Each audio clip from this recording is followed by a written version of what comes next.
Hello and welcome to Nationwide on the network service of the NTA. We thank you for joining us. I am Lydia Odije Ochi. We begin with the presidency.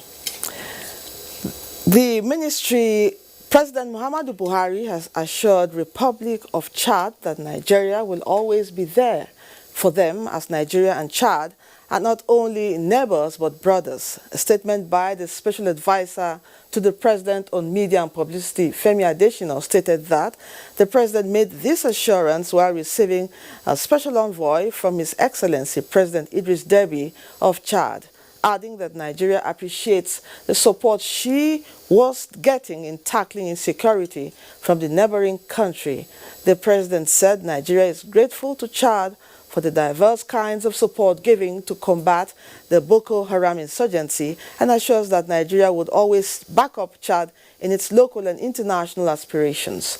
The special envoy, Mr. Amine Abba Siddiq, Minister of Foreign Affairs, African Integration and Chadians Abroad, conveyed a message from his president, whom he said sent fraternal greetings to President Buhari and Nigerians in general.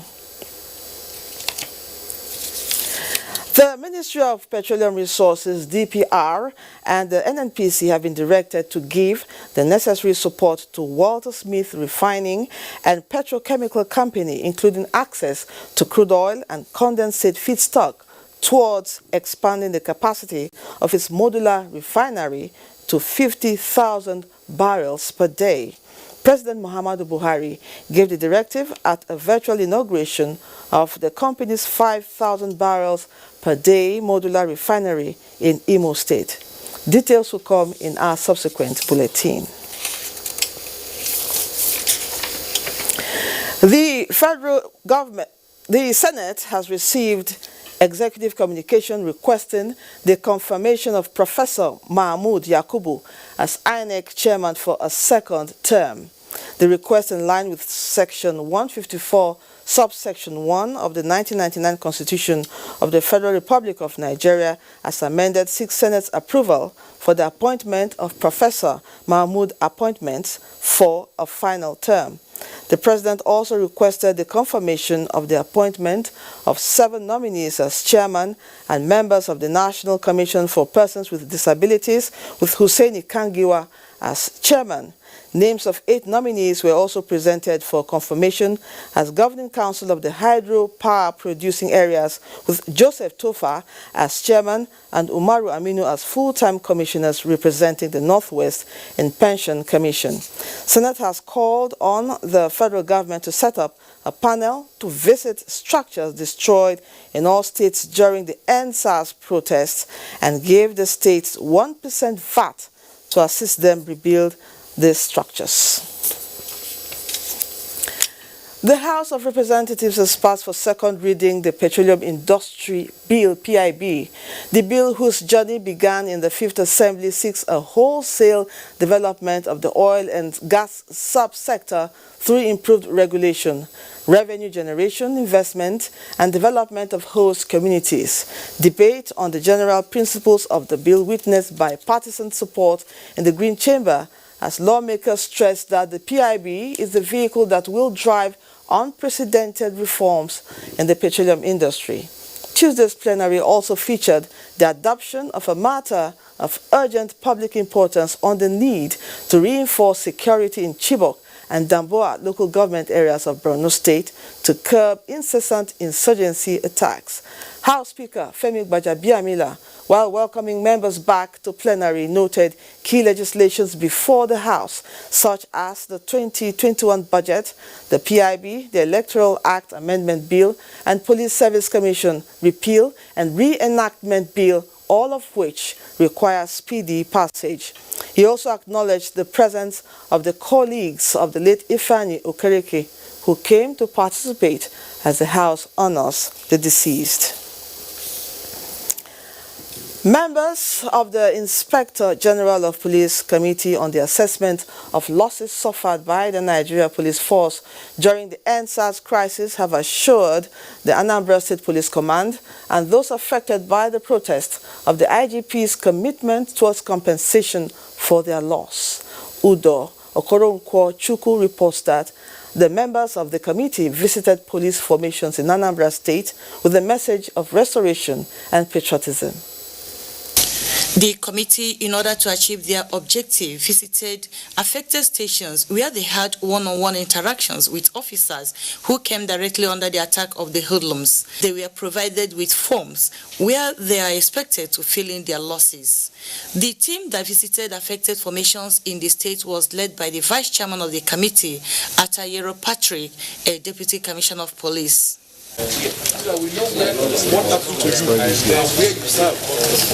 The formations visited include former Nenisa's office, Nobi Police Station, Otolonewi, Opo, Divisional Police Headquarters, Ezinifite, Osumenyi, and Amici. All the stations have one thing in common, and that is destruction of buildings, vehicles, and properties. In some cases, loss of lives. The team also made a stop at the Osumenyi mortuary, where the corpses of 2 officers who died at the Osumenyi Divisional Headquarters were kept. The police public relations officer, Anambra State Police Command, says the visit is timely. They also met with the families of the police officers who died, as well as the injured policemen. They commiserated with them on behalf of the Inspector General of Police. They have compiled all the damages done, both to individual police officers as well as the facilities, for onward transmission to the Inspector General of Police for further action. The command has the assurance of the IGP's commitment towards getting value for their losses. In Oka, Udo Okoronkwochukwu, NTN News. Still on security, the Directorate of Defense Media Operations, DMO, says the Air Task Force of Operation Lafia Dole has knocked out an Islamic State of West Africa province, ISWAP, logistics base and neutralized several of their fighters in airstrikes conducted at Tumbinrego on the fringes of Lake Chad in Borno State. DMO Coordinator Major General John Enenche says the mission was executed on the 22nd of November 2020 following credible intelligence reports indicating that the location, with structures camouflaged under dense vegetation, was being used by the terrorists as a hub for logistics items conveyed via the lake and its tributaries for onward transportation using trucks and motorcycles. The Air Task Force dispatched Nigerian Air Force fighter jets and helicopter gunships to attack the location, resulting in the destruction of the terrorist structures as well as the neutralization of several of their fighters. The Military High Command commends the Air Task Force for their professionalism and urges them to remain resolute in the conduct of operations in order to rid the country of all terrorist elements. Lagos is our first port of call, and Dotun will be our guide. Dotun?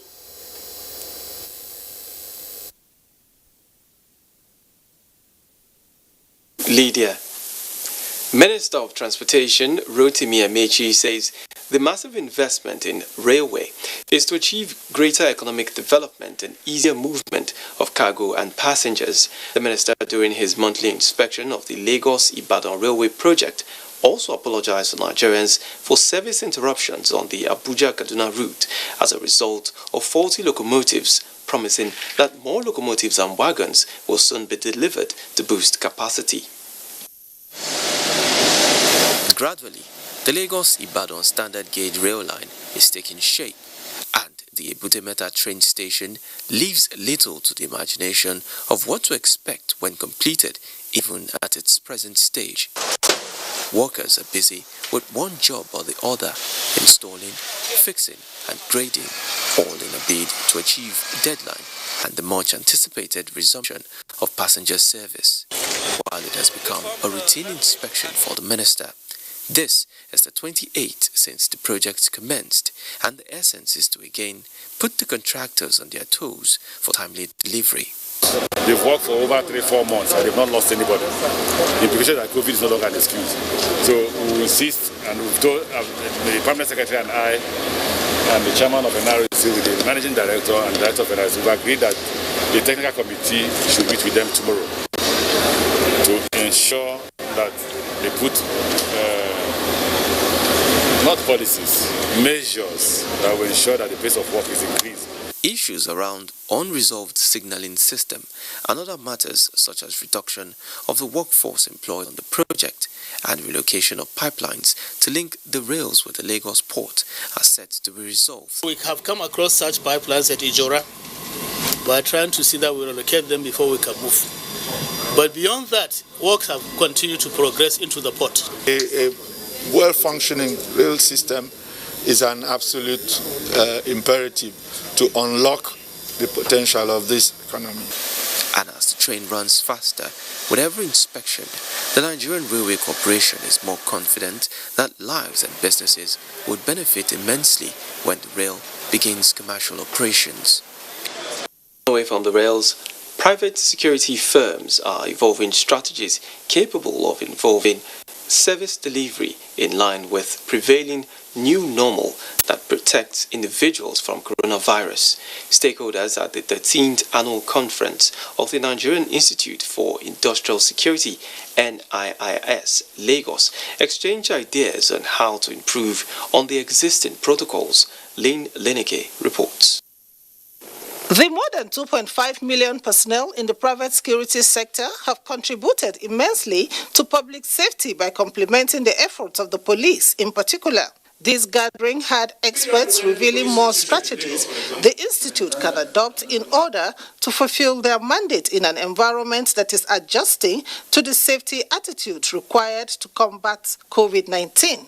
COVID-19 has posed a serious threat to the security of our country because economic downturn, loss of jobs, this creates a heightened rate of crime and criminality, and which requires a repositioning of, the security system. These scenarios, which almost crumbles the activities of all sectors owing to COVID-19, necessitated the choice of the theme of the 13th Annual Conference. We can no longer ignore the essence of COVID-19, and that is why the security sector must be up and doing, because they must make sure that we minimize the adverse effects on the people. The Nigerian Institute for Industrial Security is the nation's first indigenous security certificate body with over 1,700 members in the West African sub-region. In Lagos, Lynn Leneke, NTA News. Let's now take our very first break on Nationwide. More reports when we return. A scorecard like no other.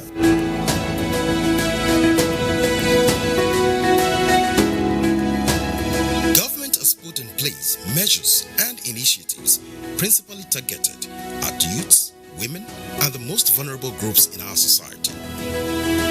These included broad plan to lift 100 million Nigerians out of poverty in the next 10 years.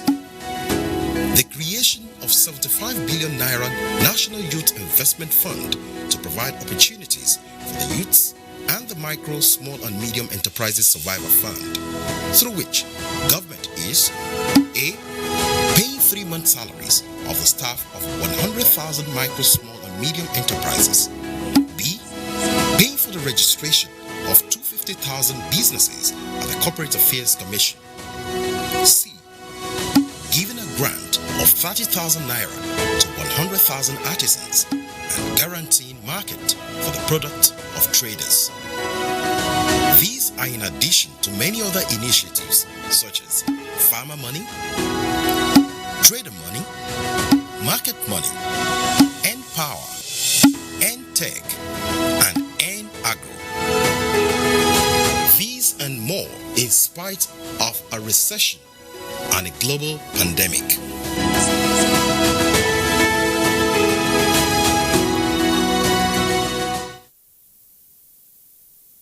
International is with you in your living room, office, everywhere and anywhere.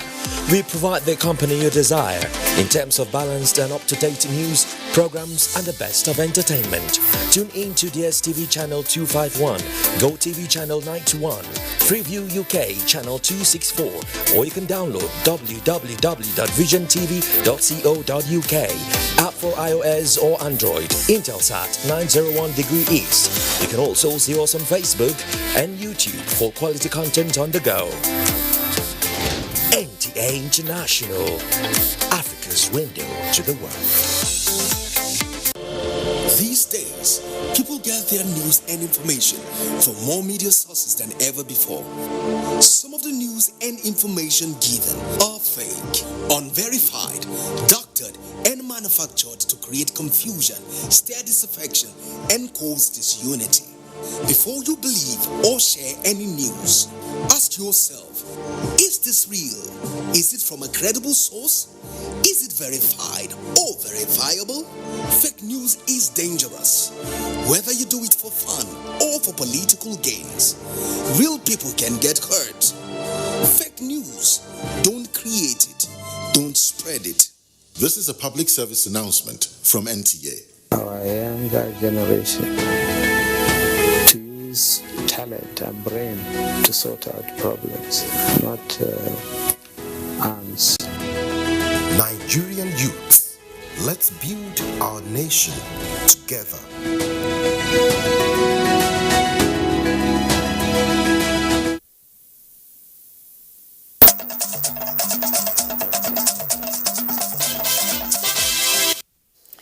Thanks for staying with the NTA. The news continues in Abuja. President Muhammadu Buhari rejoices with Prince Arthur Eze on the occasion of his 72nd birthday, November 25th, 2020. The president joins family, friends, and well-wishers in celebrating a man who has devoted his resources to help those in need, reaching out generously to underprivileged people and families, communities, academic, religious, and health institutions. As an accomplished businessman, President Buhari is delighted that Prince Eze has used his massive investments in oil and gas sector across Africa to contribute to the development of the nation's economy, provide gainful employment to many Nigerians, and extend similar opportunities and goodwill to other nationals, as well as the Ozoegbundu counts his numerous blessings. The president prays God Almighty to grant him good health, happiness, and peace, with more fruitful years to continue the good works for the country and humanity. Governor Babagana Umara Zulum says government of the United Kingdom has pledged to support Borno in some aspects of implementation stages. In a statement by a special envoy from the UK's Foreign Affairs Minister, Mr. Nicholas Dyer, the United Kingdom is particularly pleased to see that the governor has launched his 25-year development plan for the state, because having this type of vision in terms of how to move from the situation of where the state is now, with deep humanitarian challenge and insurgency, to a situation where they can support people's livelihoods and long-term development, is what they want to see happen. Governor Babagana Umara Zulum expressed appreciation to the government of the UK for their continuous humanitarian and technical support to the northeast. The governor cited lack of job opportunities, hunger, and illiteracy as the root causes of the insurgency, requiring long and sustainable solution to address the situation. The governor said with the increased agitation by the IDPs to return home, there is need for stabilization as well as the recovery efforts carried out simultaneously. The Minister of Works and Housing, Babatunde Raji Fashola, says the best way to play politics in Nigeria is to deliver good governance.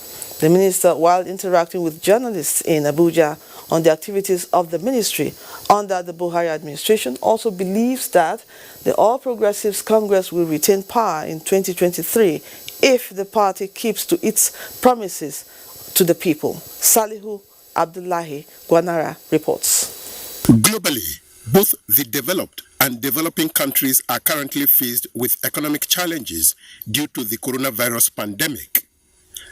As a fast-developing economy, Nigeria is not an exception in the current global realities. One of the country's area of attention is the provision of critical infrastructure like roads and housing to serve as a bedrock to strengthen the social contract between the government and the citizens.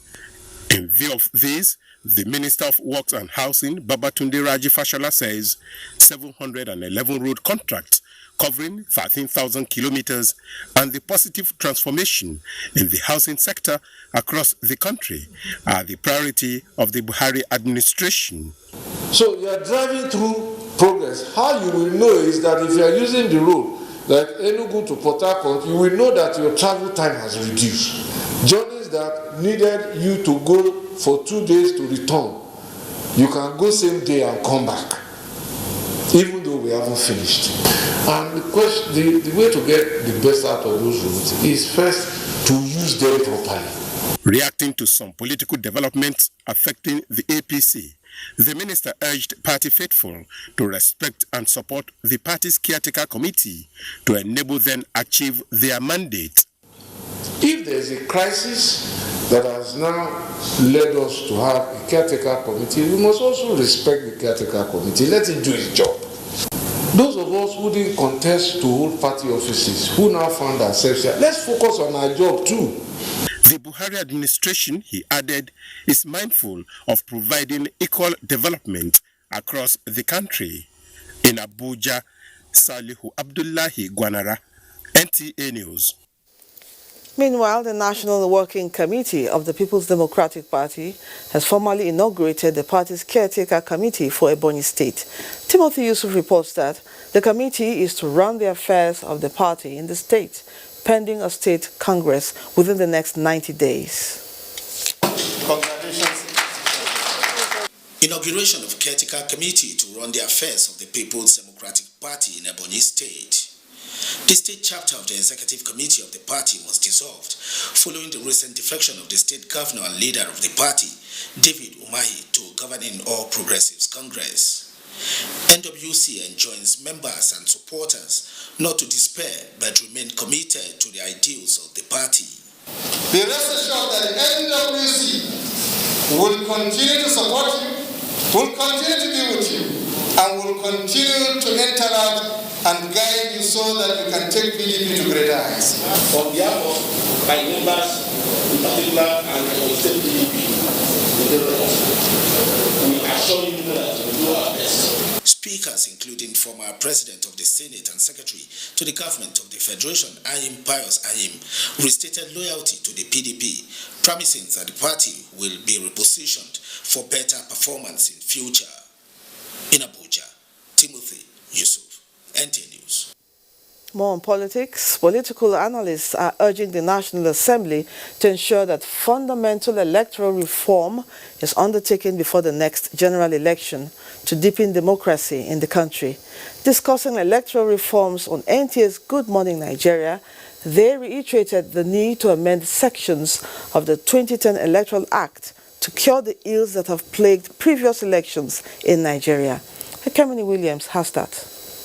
Reforms has been a recurring issue in the polity as Nigerians clamor for an electoral process that will allow for robust participation and produce credible results that will reflect the will of the people. Discussants on the program restated the recurring factors that continue to bedevil Nigeria's democracy. Woman leader is no longer working for us. Youth leader only is no longer working for us. Because most times during elections, the woman leader is just supposed to go mobilize women to come out and vote. Youth leaders are supposed to mobilize youth to come out and vote. But that participation in decisions within the parties is not tangible. Nomination fees should not exceed 5 million, for instance. We are proposing 5 million. I know Senator Omar Agege is proposing 10 million. But also, once you start from president, you reduce that. That way, parties would no longer charge exorbitant fees to aspirants. There are of the view that laws should be amended to incorporate contemporary realities such as technology, greater inclusion for women, youth, and the physically challenged, as well as ensuring true independence for INEC. And we are proposing an amendment of Section 78 of the Electoral Act to give to make it possible for political parties to have a cutoff period within which a political association can apply for registration. And we are saying that a 12-month window is necessary. Can we look at that section and also make it mandatory for parties in submitting your list? You need to ensure that there is a particular percentage of women in your candidate list submitted to the Electoral Commission, and representation of youth, and at least persons with disability should also be represented there. They organize the election as an independent body. They supervise independently. They conduct independently.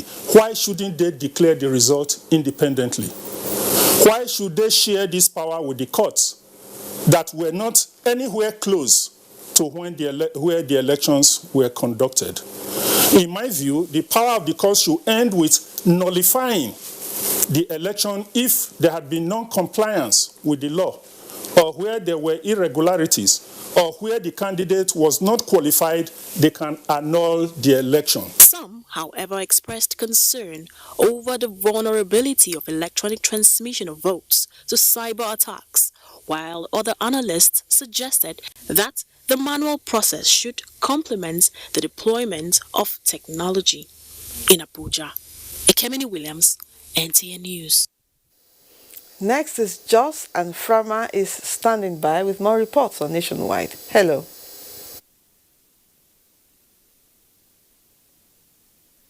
Welcome to Joss. Free, fair and credible elections can only happen when every stakeholder in the electoral process is carried along. It is on this premise that the Resident Electoral Commissioner, Plateau State, Halilu Hussein Pai, called for a critical stakeholders forum for the Plateau South senatorial by-election fixed for 5th December 2020. Abdulwahab Babankanti reports. This consultative engagement is to brief stakeholders on their level of preparedness and to roll out their line of activities guidelines, do's and don'ts, as well collect input from concerned stakeholders on how the rescheduled by-election will be a successful one. I wish to employ concerned stakeholders, particularly political parties, to continue to cooperate with the Commission in its efforts to deliver credible elections under a safe environment. The Commission said the election will be conducted under strict observance of all COVID-19 protocols. HOD Legal Services of INEC, Plateau State, said all activities done prior to the earlier postponement of the by-election remain valid. The security agencies are short of providing adequate protection according to the rule of law. We are proud to the deployment of the policemen and all the security agencies. We have this in two parts. Those who will not be harmed and those who will be harmed. Representatives of political parties, civil society organizations, religious bodies, traditional rulers, and persons living with disability contributed on how best the election should be conducted. In Jos, Abdulwahab Babankanti, NTN News. To foster relationship, boost capacity building and innovation, the French Embassy has donated a fabrication laboratory to University of Jos to encourage innovation-driven projects. Salau Abdurrahman Mohammed reports that the fabrication laboratory has been fitted with 128 components and has enlisted the participation of 3 external collaborators so far. A fabrication laboratory is a digital and miniature laboratory where creative ideas are hatched, rapid prototyping is done, and mentorship, learning, and innovation take place. It is in this light that the French Embassy, through its ambassador, Jerome Pasquier, donated a fabricated laboratory to the University of Jos. We hope that the Unit Jos Fab Lab will become the open, beating heart of innovation in Jos, providing both town and gown citizens, researchers, engineers, and students with the best environment. Vice Chancellor, University of Jos, Professor Sebastian Memako, assured the laboratory will be used effectively. This is interdisciplinary.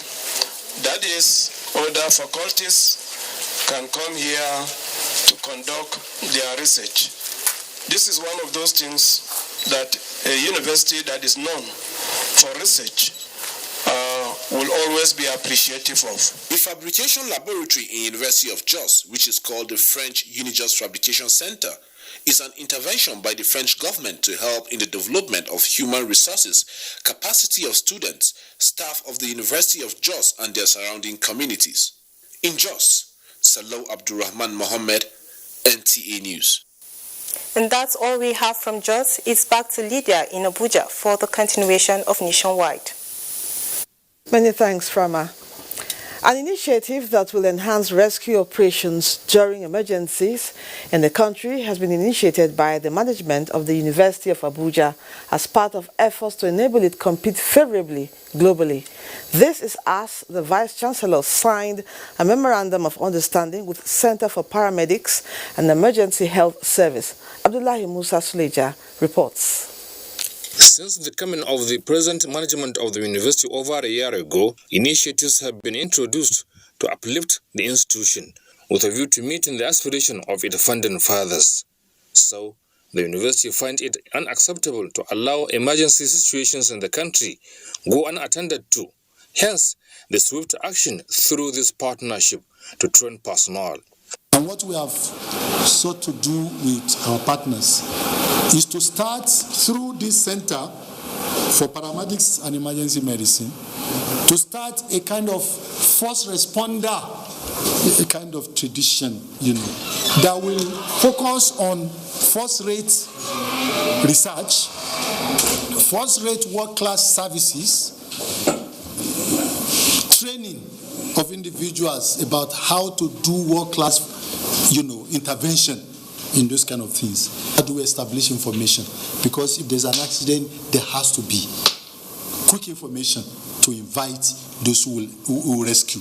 Very many of us have visited the other side of this country, and we saw the responses when it comes to accident victims. In such that 1 minute, 2 minutes is very important to save lives. But the key, point is, do we have first responders who are called paramedics? To the best of my knowledge, we don't have. The institution is the only federal university that has representation of all the 774 local government areas of the country in its student intake. Abdullahi Musa Sleja, NTA News. More than 10 out of the 75 billion naira survival fund has so far been disbursed to beneficiaries across the country, with plans to reopen the fund's registration portal to allow states to meet their targets. The Federal Government Survival Fund Steering Committee, led by Minister of State, Industry and Trade and Investment, Mariam Katagum, disclosed this in Abuja during a media parley.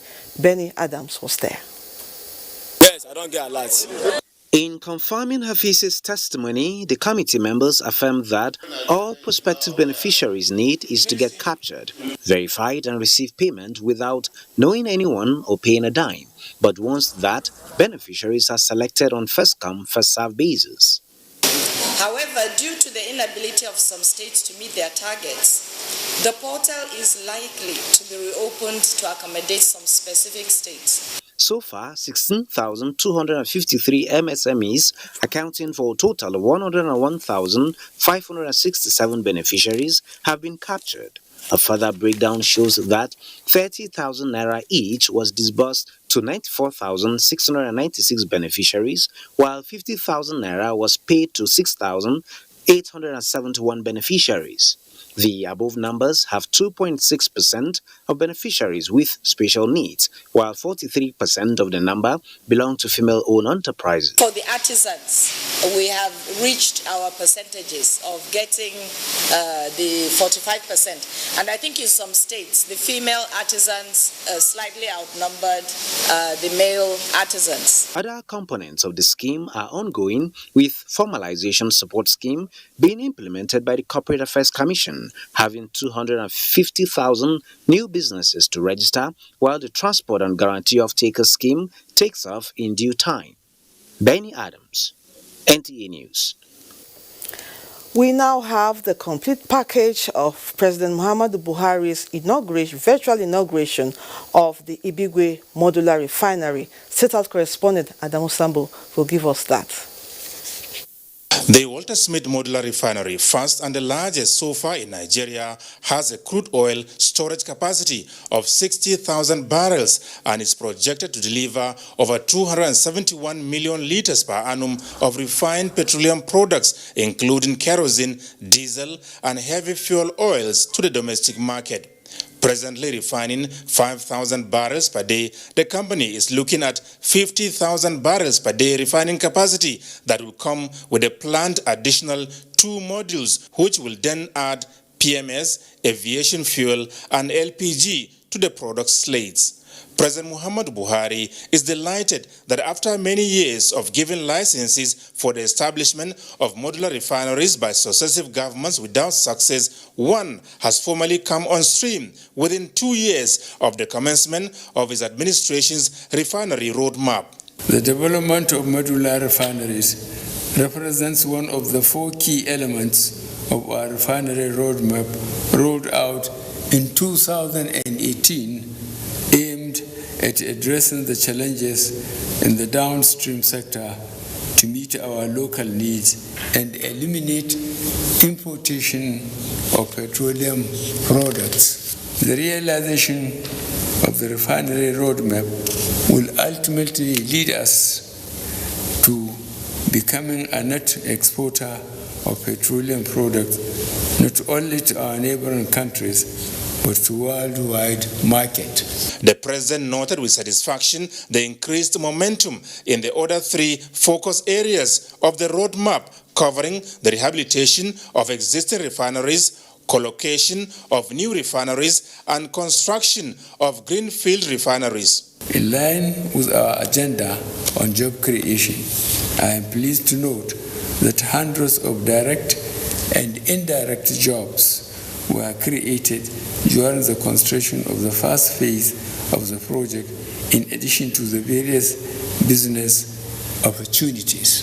There is no doubt that the construction of the second phase of the project will create bigger additional employment opportunities. Let me use this opportunity to congratulate the local community and the people of Imo State for hosting this refinery, which I trust will bring prosperity and economic development. Governor Hope Uzodinma of Imo State said Imolites cannot thank President Buhari enough for his deliberate efforts at encouraging a truly private sector-driven economy. Imo State is today the first proud beneficiary of these visionary policies.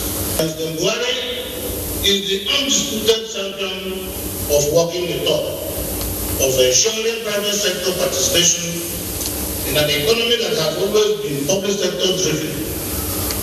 This can only come from a visionary leadership that is focused and determined to make life for the citizens more meaningful.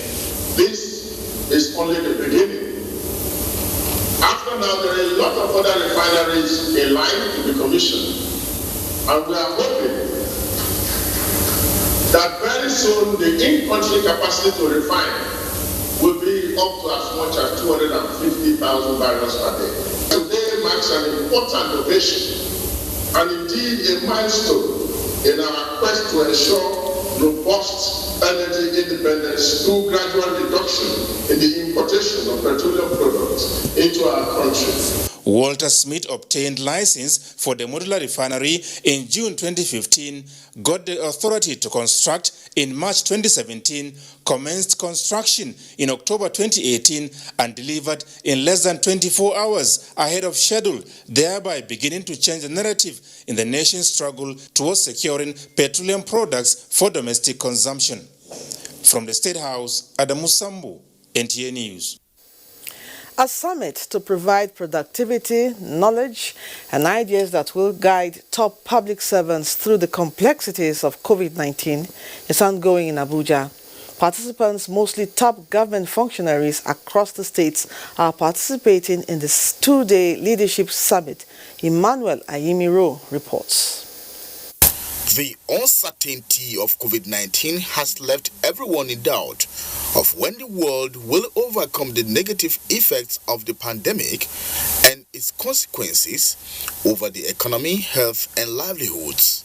Reawakening the consciousness of the general public on the application of productivity tools and techniques for higher performance, the National Productivity Center wants top officials of government to key into many social intervention programs of the federal government to leave the vulnerable out of the adverse effect of COVID-19. There's also the 100 billion naira health sector intervention fund.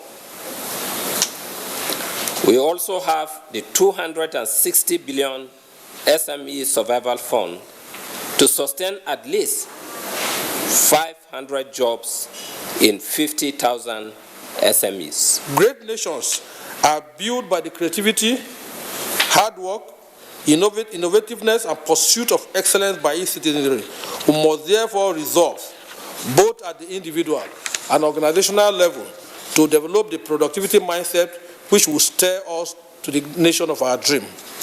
Participants are expected to reach out to the grassroots on positive attitudinal changes expected to stimulate productivity improvement that can promote small and medium enterprises. Emmanuel Ayemiro, NTA News.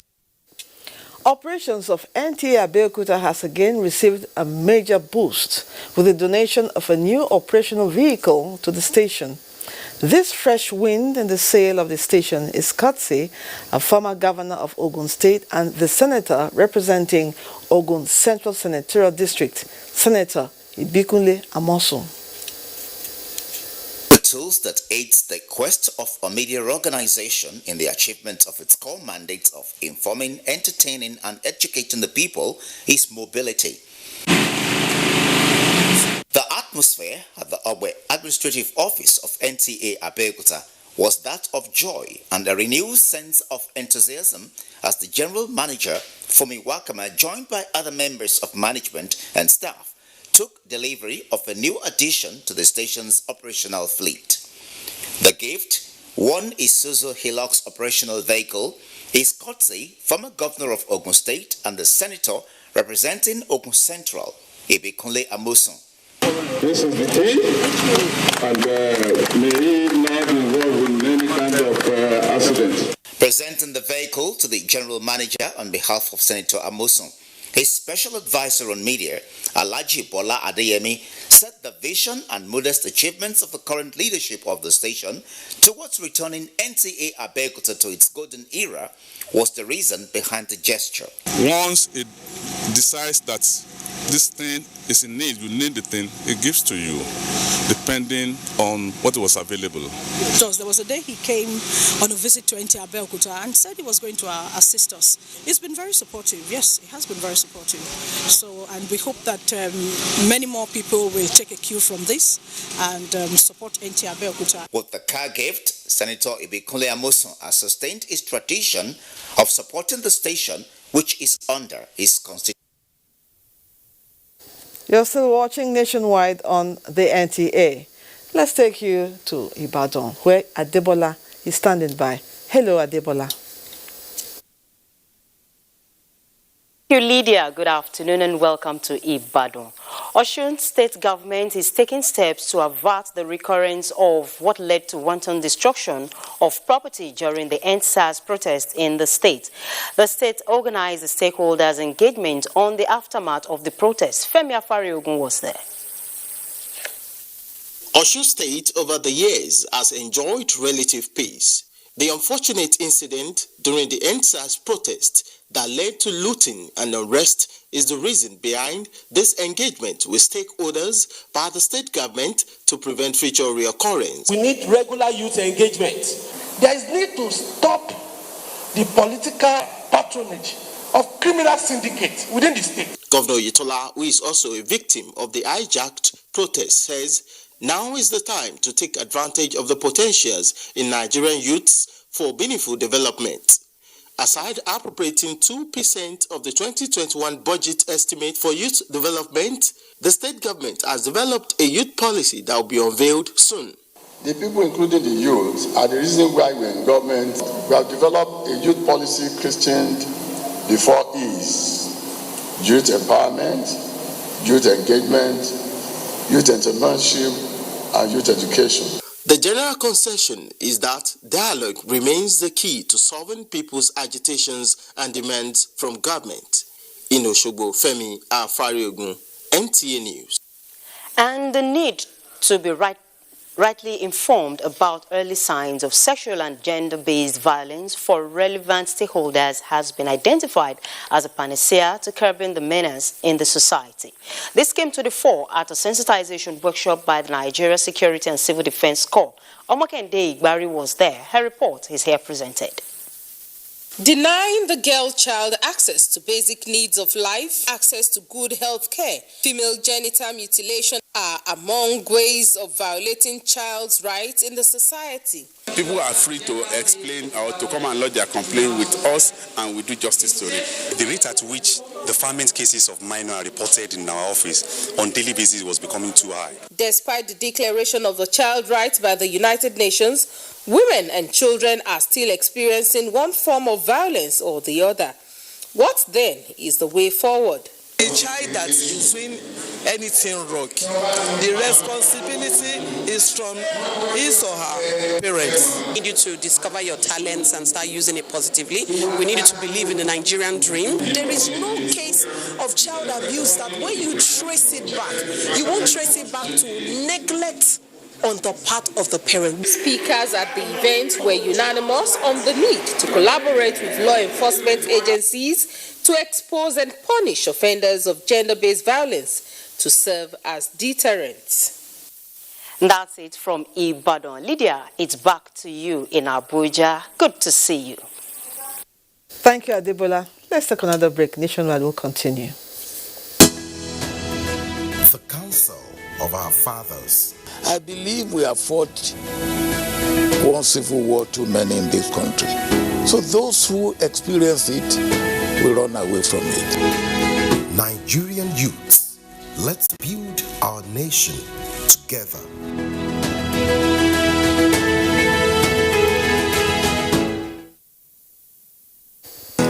But good social media users stop, verify the information, and reflect before sharing it.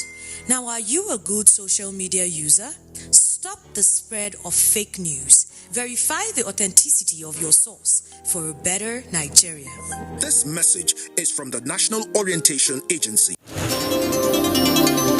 NTA News 24, a 24-hour news station, brings to you news and happenings 7 days a week. News at 10 a.m., news update at 11 and 1 p.m. News desk at 3 p.m. and 6 p.m. and late evening news at 11 p.m. Follow us on any of our platforms and keep abreast of events and current affairs within and outside our shores. We are on DSTV channel 419, GoTV channel 46, Star Times channel 101 and Free TV channel 703. Join us.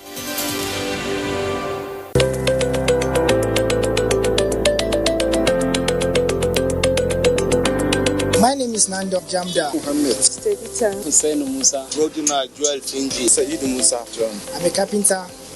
I've been doing this for more than 8 years now. And I said that plantain na kai kimamin shekara uku. I've been selling my tomatoes for about 10 years now, and I do it for a better Nigeria. And I do it for a better Nigeria. Ina wannan sana'ar lemu ne domin Nigeria ta ci gaba. Ina sa domin Nigeria ta kyau.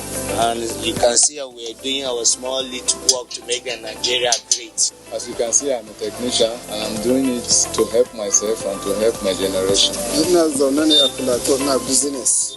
Kuma ina yin wannan domin ci gaban ƙasar Najeriya. For a better Nigeria. This message is from the National Orientation Agency.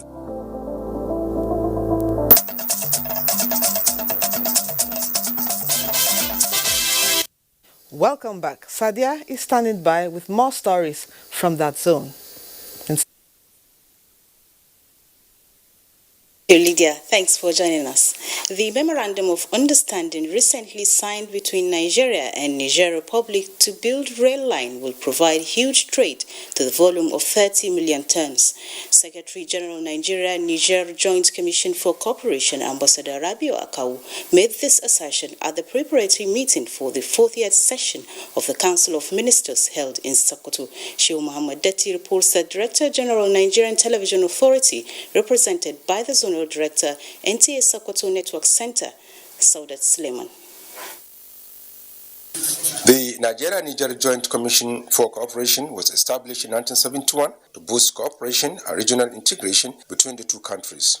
Over the years, the Joint Commission had witnessed and ensured progress in the areas of roads, cooperation in the field of agriculture, commerce and industry, transborder security, management of water resources and education. These experts from the two countries are meeting in Sokoto preparatory for the 40th session of the Council of Ministers. They are expected to extensively discuss and review achievements and challenges being faced by the Joint Commission. Secretary General, Nigeria-Niger Joint Commission for Cooperation, Ambassador Rabiu Akawu, said agreement between the two countries to build rail line and construct hydrocarbons pipeline that will convey crude oil from Niger Republic to Nigeria is a great plus to the Commission. Such a big project that is expected when they did the feasibility studies, that there will be trade volume of over 30 million tons between the two countries, which is huge by any standard.